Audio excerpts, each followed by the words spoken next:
Asal-usul Danau Kembar. Kisah dari Provinsi Sumatera Barat.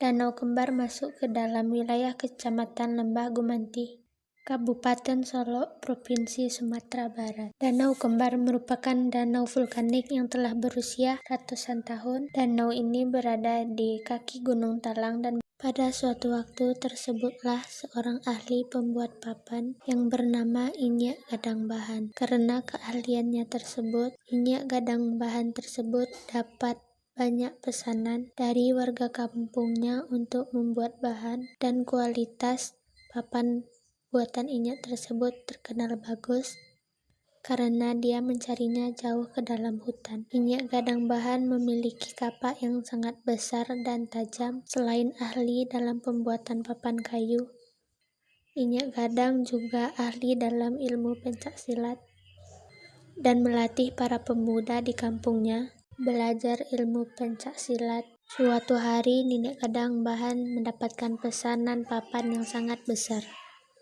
Untuk itu dia pergi ke hutan yang berada di kaki Gunung Talang demi mendapatkan pohon yang berukuran besar. Dalam perjalanan ke hutan tersebut, Inyak Gadang Bahan tiba-tiba terkejut. Inyak Gadang Bahan yang terkejut tersebut kemudian melihat dari batu besar yang berada di depannya. "Siapa yang mengganggu perjalananku? Keluarlah cepat," ujar Inyak Gadang Bahan. Kemudian muncul seekor naga yang besar yang menghadang Inyak Gadang Bahan. Semakin jauh memasuki hutan, Inyak Gadang Bahan semakin memikirkan perkataan sang nenek. Tak seperti biasa, banyak pohon tumbang dan dahan yang berserakan. Dalam hati Inyak Gadang Bahan bertanya-tanya, apakah benar perkataan sang nenek tadi? Ia lantas menggenggam kapaknya sambil berjingkat untuk segera kembali ke kampungnya. Namun baru beberapa langkah seekor naga yang besar menghadang di depannya. Inyak Gadang Bahan mencoba tenang dan mengajak sang naga berbicara. "Mohon izin naga, aku hendak kembali ke kampungku," ujarnya. Namun naga itu terlihat marah. Inyak Gadang Bahan bahkan disembur dengan api. "Kau mengganggu daerah kekuasaanku. Semua yang masuk hutan ini akan aku hanguskan," kata sang naga.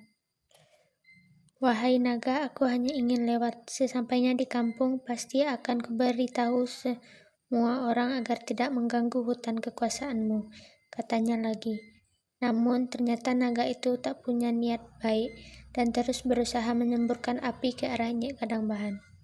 Kini hampir seluruh hutan mulai terbakar karena semburan api yang besar. Inyak Gadang Bahan berpikir keras bagaimana menghalangkan naga yang besar. Ia harus cepat sebelum hutan benar-benar habis karena ulah sang naga.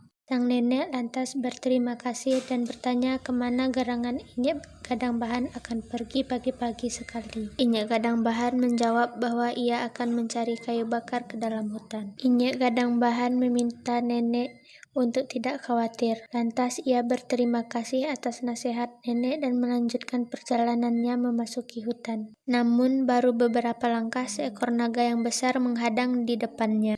Inyak Gadang Bahan mencoba tenang dan mengajak sang naga berbicara. "Mohon izin naga, aku hendak kembali ke kampungku," ujarnya. Namun naga itu terlihat marah. Inyak Gadang Bahan bahkan disembur dengan api. "Kau mengganggu daerah kekuasaan. Semua yang masuk hutan ini akan aku hanguskan," kata sang naga. "Wahai naga, aku hanya ingin lewat. Sesampainya di kampung, pasti akan kuberitahu semua orang agar tidak mengganggu hutan kekuasaanmu," katanya lagi. Namun ternyata naga itu tak punya niat. Kini hampir seluruh hutan mulai terbakar karena semburan api yang dan berhasil menebas kapak ke ekor sang naga. Hal itu membuat Inyak Gadang Bahan makin bersemangat untuk mengalahkan sang naga. Saat sang naga lengah, akhirnya ia bisa menebaskan kapaknya ke bagian tubuhnya. Sang naga pun bisa dikalahkan. Naga besar itu melikuk kesakitan dan banyak mengeluarkan darah. Darah itu menggenangi tanah di bagian kepala dan ekor sang naga. Tempat naga melikukkan tubuhnya berubah menjadi 2 buah cerukan yang sangat besar.